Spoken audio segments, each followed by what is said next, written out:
The cost of the carbon tax is sending record numbers of Canadians to food banks, but food banks are struggling with the carbon tax too. For one Alberta food bank, paying the carbon tax means that there is $280,000 less food for those who are going hungry.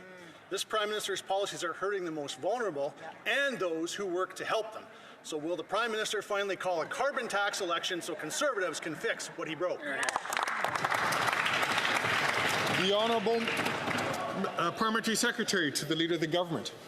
Mr. Speaker, we all know that the leader of the Conservative Party had a flip-flop when it came to the price on pollution. But where we're really disappointed is that we have a leader of the Conservative Party who refuses to put Canadians' interest ahead of his own personal interest and the interests of the Conservative Party. It's time that the Conservative leader step up to the plate and get the security clearance that's needed, Mr. Speaker, in dealing with foreign interference.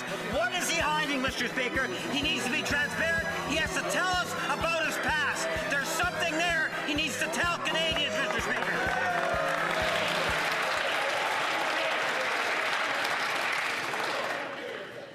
The Honourable Member from Banff Airdrie. What an insult that is to Canadians who are going hungry. Yeah. And that's not only that, but it's Veterans Week, and there's far too many of the heroes who bravely served Canada who now cannot count on sitting down to their next meal. In fact, food insecurity amongst veterans has gotten so bad due to the NDP Liberal carbon tax that some legions are having to divert the funds from their poppy campaigns to instead help keep the local food banks afloat. So when will the Prime Minister call a carbon tax election so common sense Conservatives can ensure that veterans finally get the respect that they deserve? The Honourable Parliamentary Secretary to the Leader of the Government in the House of Commons. Yes, Mr. Speaker, let me tell you what an insult is.